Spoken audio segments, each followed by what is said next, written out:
Chess is an interesting game. It has been played in decades and over millions of people are playing it every single day. But what if you somehow made a more advanced version of chess? So I tried making a layout of the chessboard, made a few models in Blender and 3D printed all the pieces out. Afterwards, I painted the chessboard, and here are all 13 pieces put together. I wanted to 3D print it with some white filament, but then I ran out of white filament, so I wanted to paint it instead. Then I ran out of white paints again, so I hope you can kinda just ignore it for now. But without further to say, let's go to the rules. There is a lot of different mechanics of the pieces, but let's go to the basic ones first. The warp.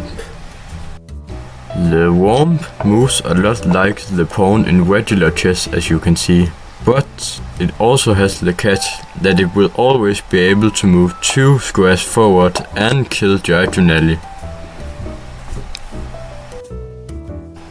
The major. The major can move 2 squares in any direction, but only if these squares is not blocked by it.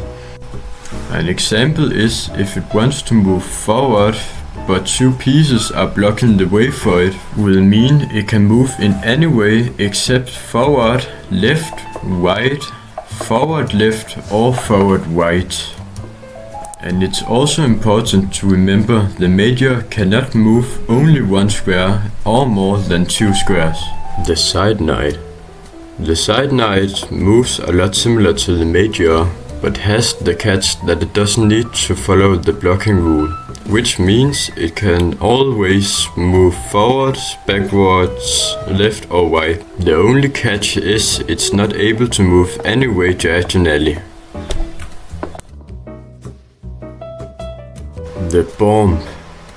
The bomb moves almost identical to the pawn in normal chess. Also, the bomb will attack forward instead of diagonally, and when a bomb attacks another piece, both pieces gets eliminated from the board. And the same will happen when other pieces try to attack a bomb, except for our next piece. The miner. The miner is the only piece in the game that can take other bombs without getting taken itself. Also, the miner moves a lot like the rook in regular chess, but have a maximum of 4 squares in every direction it can move to from its current position. The Pathfinder. The Pathfinder is also a very similar brick to other pieces from regular chess. This one reminds a lot of the bishop, but the only catch is it's also able to move 1 square forward, backward, left or right compared to a normal bishop.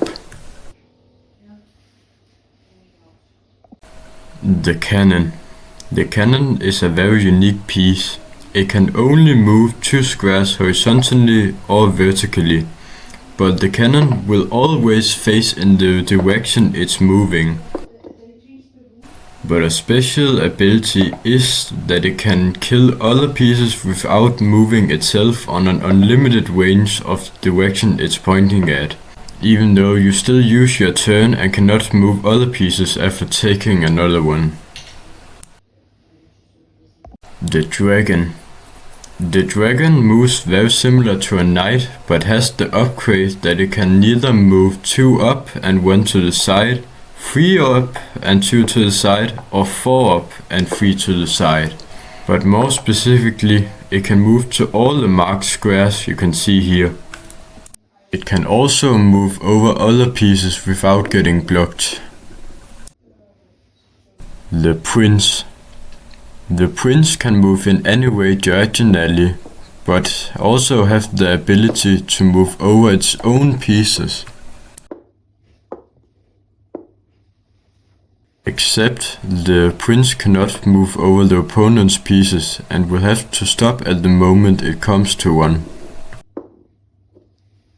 It can still jump over its own pieces, but cannot move any longer if an opponent is blocking the way. The princess. The princess can also jump over its own pieces, but moves horizontally and vertically instead of diagonally, and still stops if an opponent's pieces is blocking the way. The old king.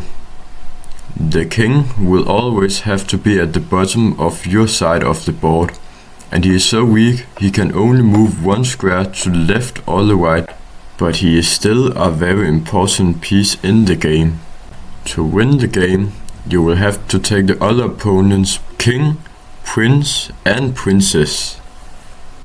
But the king also has the ability to castle with the minor. The general. The general's main purpose is to protect the king from the opponent's pieces. The general moves just like a queen from regular chess, except it cannot move any longer than to the middle of the board from its own side. The carrier.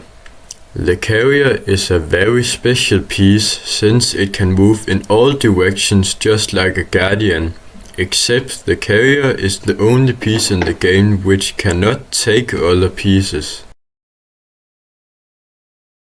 Instead, it works by taking ally pieces on top of it, or the pieces going on top of it. When it does so, it gets the ability to move in any direction it usually wouldn't be able to, and when it wants to get off, it just jumps off like its normal movement. But you also have to be careful while using the carrier, because if the carrier gets taken while carrying another piece, both pieces gets taken by the opponent. But there is also some pieces the carrier cannot take, which you can see here, so remember that. Also, an important thing is you cannot use a normal 8x8 chessboard. You will have to use an 11x11 chessboard, whatever you paint it, 3D print it, or how you make it. Also, here's how all the pieces should be placed on the chessboard, but I'm also gonna put the layout down in the description.